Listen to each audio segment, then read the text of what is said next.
tayo na magbalik tanaw sa mga pangalang Jose at Joseph. Trivia muna po tayo. Sino ba ang mga kilalang personalidad na ang pangalan ay Joseph o Jose? Malalaman po ang ating edad depende sa isasagot natin. Sa mga young students, Joseph the Dreamer. Sa mga seniors, Jose Marichan. Pero sa mga lolo natin na nabuhay sa panahon ng Hapon, Victory Joe o Joseng Batute ang ama ng balagtasan kung Makata ang lolo mo. Sa mga kaedad ko, siyempre, Joey Velasco, ang mahusay na heart piece na lumika ng famous Hapag na Pag-asa printing. Pero, ay history talagang maraming may pangalan ng Joseph. Unahin na natin sa larangan ng musika. Si Franz Joseph Haydn. Kilala siya bilang Austrian composer noong panahon ng classical period. Siya ay tinaguriang Father of the Symphony at Father of String Quartet. Sa medisina naman, kilalang-kilala si Joseph Lister. Isa siyang British surgeon at kinilala bilang Father of Modern Surgery pagkat napaigin niya ang paggamit ng carbolic acid bilang antiseptic sa surgery. Kaya katulog niya ang Listerine. Sa Amerika naman, ang kasalukuyang presidente ng Amerika ay walang iba si Joseph Robinette Biden Jr. Siya ang ika-46 US President. Dako naman po tayo sa sports kung saan si Joe Frazier, kilala siya bilang heavyweight champion sa boxing. Siya ang kalaban ni Muhammad Ali noong Trilla in Manila. At kung tawagin po siya at bansagan, Smoking Joe Frazier. Sa pelikula, sikat din ang Joseph or Joe. Di ba ang ganda ng palabas ni Brad Pitt na Meet Joe Black? Ang sikat na karakter na laruan ng mga bata na naging movie din, G.I. Joe. Dumako naman tayo sa bayan natin. Aba, pag Pinoy version naman ng Joseph ay Jose or Pepe, Piping or Pipito. Kung modern day naman ay Jojo or Joey. Siyempre, di mawawala sa ating listahan ang ating national hero na si Jose Protasio Mercado Rizal. Ang mga kilalang kalye tulad ng Jose Abad Santos Avenue at Jose Laurel Street sa Maynila ay pawang sikat na tao. Si Jose Laurel ay Pangulo ng Pilipinas noong panahon ng Japanese occupation. At si Jose Abad Santos naman ay ang ikalimang Chief Justice of the Supreme Court. Sa kasalukuyan ay meron din tayong isang Pilipino na pinapipitaganan, ang bagong Arsobispo ng Maynila na si Cardinal Jose Advincula. Tunay nga na mayaman ang mga tinatanaw natin sa pangalang Jose. Kaya nga po, maglaan tayo ng panahon para makapagbalik-aral naman tayo. Hindi sa kaalaman, kundi sa katauhan ni San Jose o Saint Joseph. Tayo nang makinig kay Bishop Roderick Pabilo sa kanyang pagbabalik-aral sa buhay ni San Jose.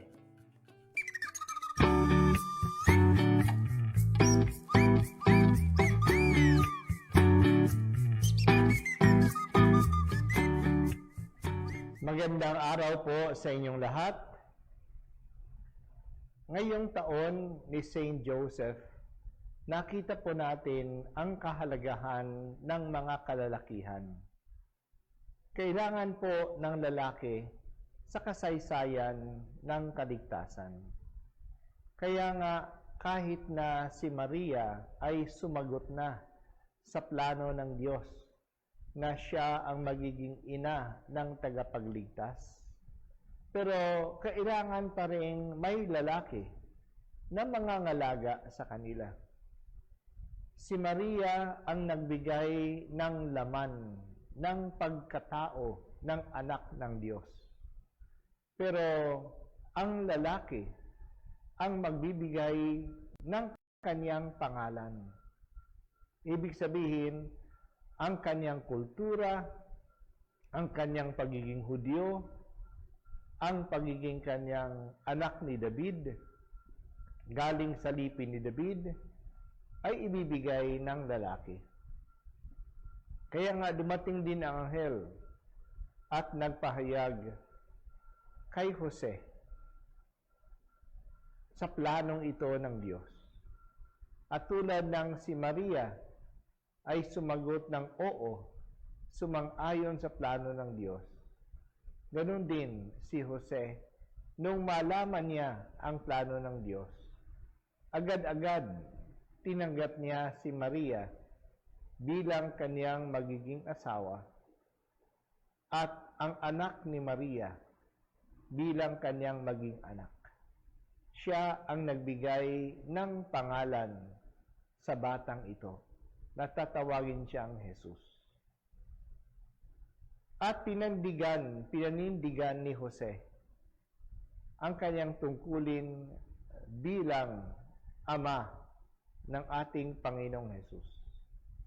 Siya ang nangalaga, siya ang nagbantay sa dalawa. Siya ang nagbantay kay Maria, siya ang nagbantay kay Jesus. At hindi lang nagbantay, siya ang sumuporta sa dalawa, sa kanyang hanapbuhay bilang isang karpentero. At hindi lang sumuporta, siya din yung humubog kay Jesus sa kanyang pagkatao. Kaya hindi po magaganap ang kasaysayan ng kaligtasan kung walang papel ang lalaki.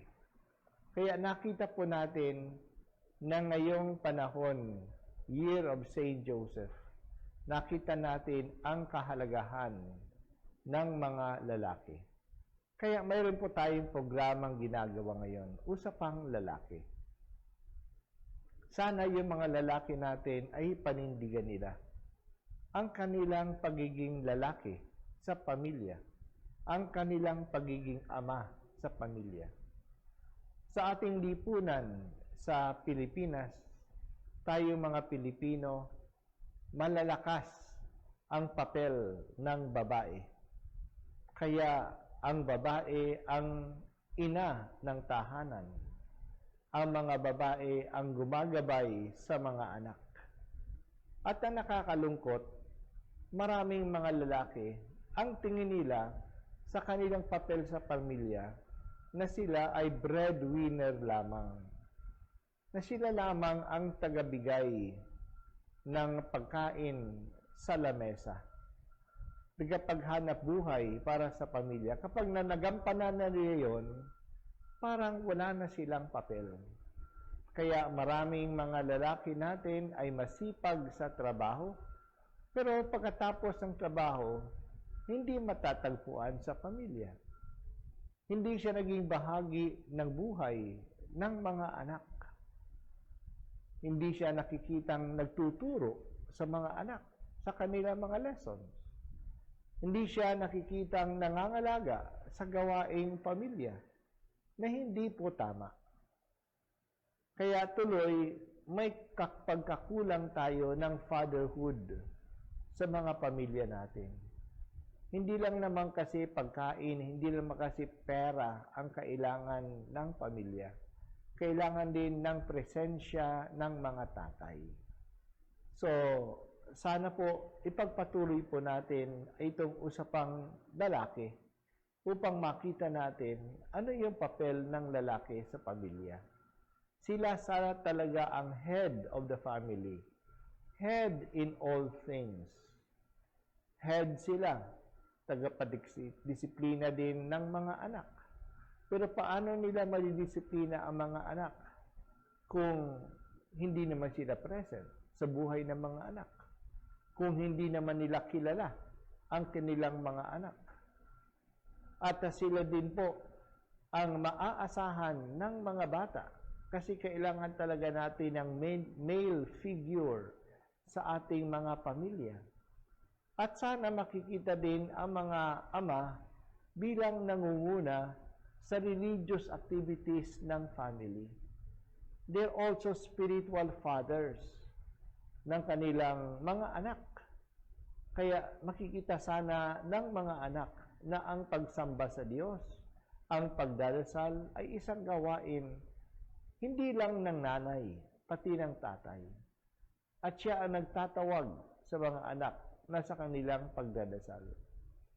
At siya din sana ang nagbibigay ng values sa ating mga pamilya. At maraming mga values ang kailangan sa ating panahon ngayon. Tulad ng value ng kasipagan. Paano malalaman ng mga anak na maging masipag kung hindi nila nakikita na hindi lang si nanay ang masipag, si tatay ay masipag din. Ang value ng responsibilidad, na responsible din ang tatay sa pangailangan sa pamilya. Kaya malalapitan siya ng mga anak because he responds. Siya ay nananagot din sa kanila. At sana makikita din ng mga anak ang katapatan ng mga lalaki. They're also faithful. Tulad ng ang nanay ay faithful sa kanyang asawa, faithful sa kanyang pamilya. Ganon din, ang tatay ay faithful sa kanyang asawa, faithful sa kanyang mga anak. So makikita din dyan. At yung pagtulong sa mga mahihirap. Hindi lang sana si nanay ang tumutulong sa mahihirap. Maganda rin na makita ng mga anak yung tatay na nangunguna rin sa pagtulong sa mga nangangailangan, pag-organize ng community pantries, pagbibigay ng pondo ng Pinoy na ginagawa din po ng tatay. Kaya kung mas maging responsable ang tatay, ay talagang makikitang magkatuwang sila ng mga nanay sa pagpapalaki ng kanilang pamilya. So, yan po ang kahalagahan ng mga tatay. Kaya sana po sa usapang lalaking ito, mapag-usapan natin ang mga issues ng ating mga katatayan, ng ating mga kalalakihan. At lalong-lalo na po sa usapin ng politika. Kailangan po natin na yung mga tatay din ay involved dito at nakikita ng mga anak na sila ay responsable rin sa kanilang tungkulin sa pamahalaan, na sila'y nababahala din sa kalagayan ng pamahalaan. So, kaya kailangan po nating paghuhubog sa mga tatay. At sino ba ang huhubog sa mga tatay kundi ang kapwa-tatay? Sino makikipag-usap sa mga lalaki kundi kapwa mga lalaki? Kaya yan po sa ating usapang lalaki, sana makiisa yung mga lalaki sa ating sumabay.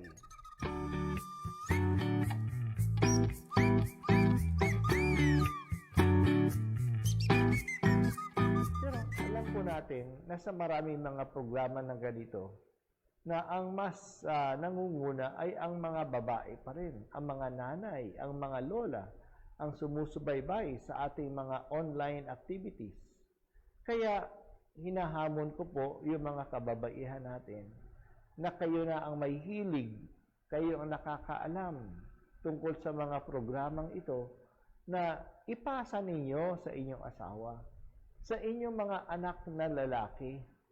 Kaya bata pa, hinuhubog na natin yung mga anak nating lalaki.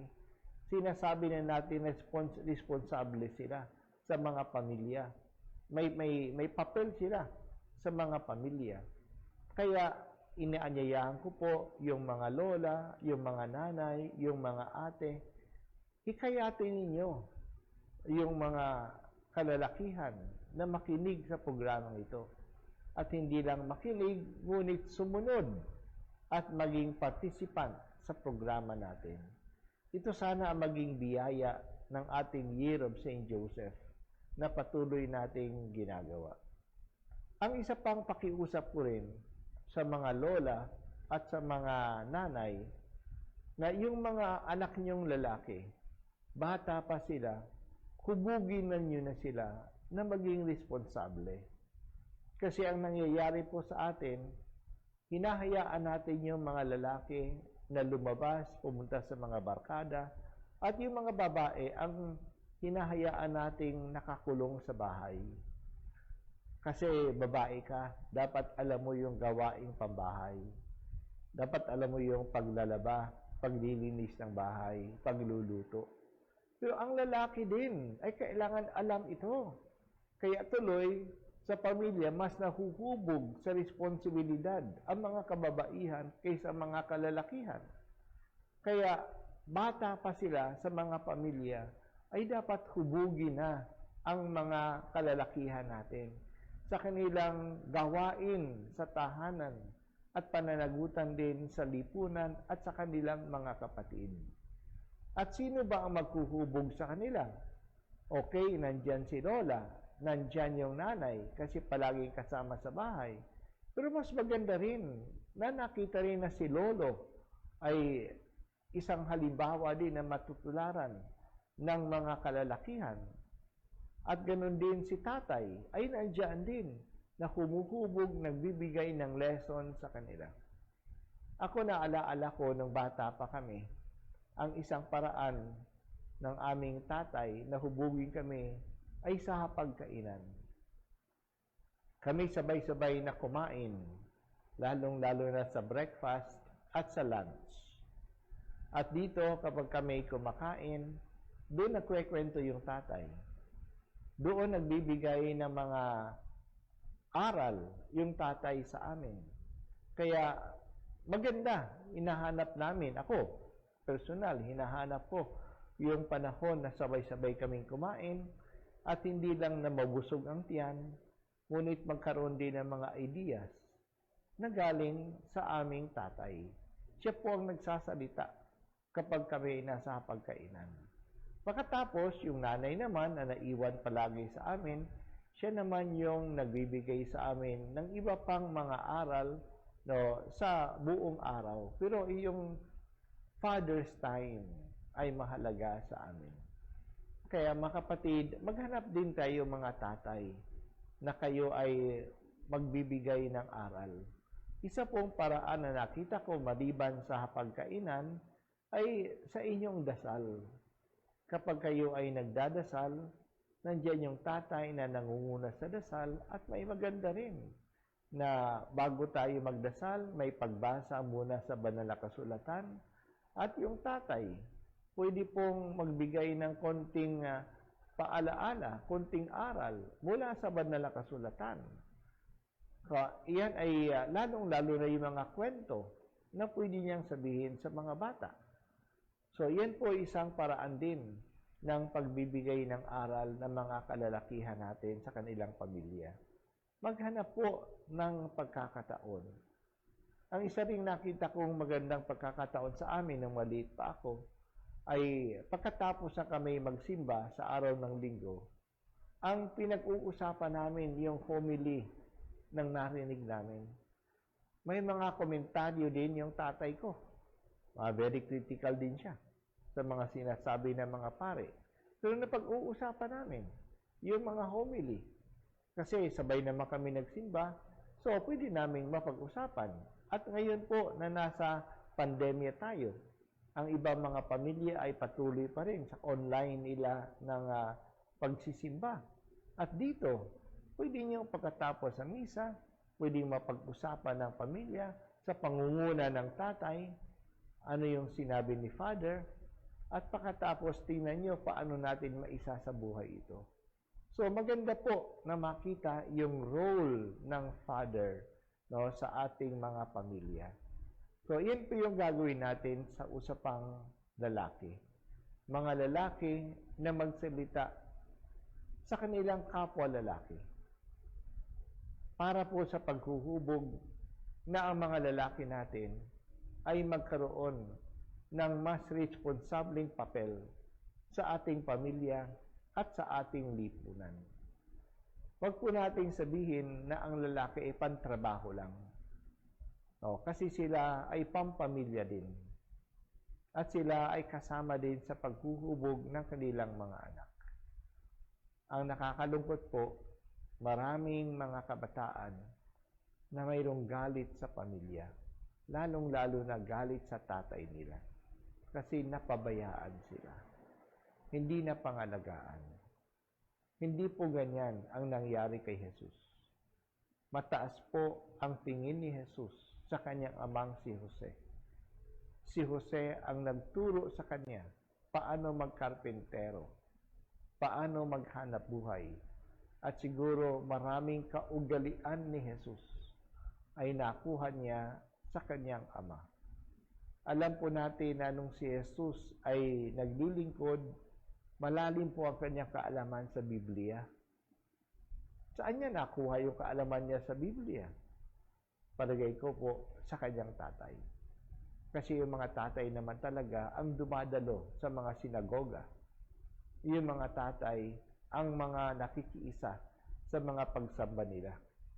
Kaya ganoon din, nakuha ni Jesus yung kaalaman niya sa Biblia sa kanyang tatay din. Kaya malaking influensya ni San Jose. Kahit na simple lang ang buhay niya, wala tayong narinig ni isang salita sa Biblia na galing sa bibig ni San Jose. Ngunit, ang kanyang paggagabay kay Jesus ay napakahalaga. Hindi magkakaroon ng kaligtasan kung wala si Jose. Marami nating dinidiin ang papel ni Maria at nararapat man lang. Kasi sa kanyang laman, kumuha ang anak ng Diyos ng kanyang laman bilang tao. Pero ang kanyang misyon bilang Hudyo, bilang anak ni David, yan po ay nanggaling kay San Jose. Kaya mga kapatid, sa ating usapang panlalaking ito, makiisa kayo. Ipalagana po ninyo. Ipaabat ninyo sa iba itong bagong programang ginagawa natin para sa ating mga kalalakihan. Sana po maka-influence nito sa pagbabago ng ating pamilya at ang ating lipunan sa pamagitan ng pagsasariwa na magandang asal na nanggaling sa ating mga kalalakihan.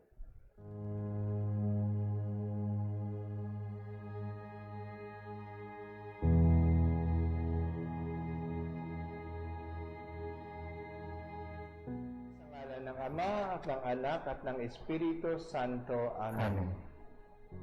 O Diyos amang mapagmahal, maraming salamat po sa biyaya ng pamilya na ipinagkaloob niyo sa amin. At ang pamilya po ay binubuo ng lalaki, babae at ang kanilang mga anak. Sinisimulan po namin itong programang Usapang Lalaki upang matulungan po ang mga kalalakihan namin tulad ni San Jose na maging responsable para sa kanilang mga pamilya at maging kaagapay at katulong sa pagpapalaki po ng mga anak. Marami pong mga problema ang nararanasan ng aming mga kalalakihan. Gabayan niyo po sila. At sana sa pamagitan nitong programang Usapang Lalaki, mas maintindihan nila ang kanilang tungkulin at magkaroon sila ng support sa isa't isa upang ito'y kanilang magampanan. Tinataas po namin sa iyo ang lay force na siyang nagpapatuloy ng programa na sana po ito ay makatulong sa mga pamilya namin, lalong-lalo na sa aming kalalakihan. Ito pong lahat ay hinihiling namin sa pamagitan ni Kristo, aming Panginoon. Amen. Sumayin niyo ang Panginoon At sumayin niyo rin. at pagpalain kayong lahat ng ating makapangyarihang Diyos, Ama, Anak, at Espiritu Santo. Amen.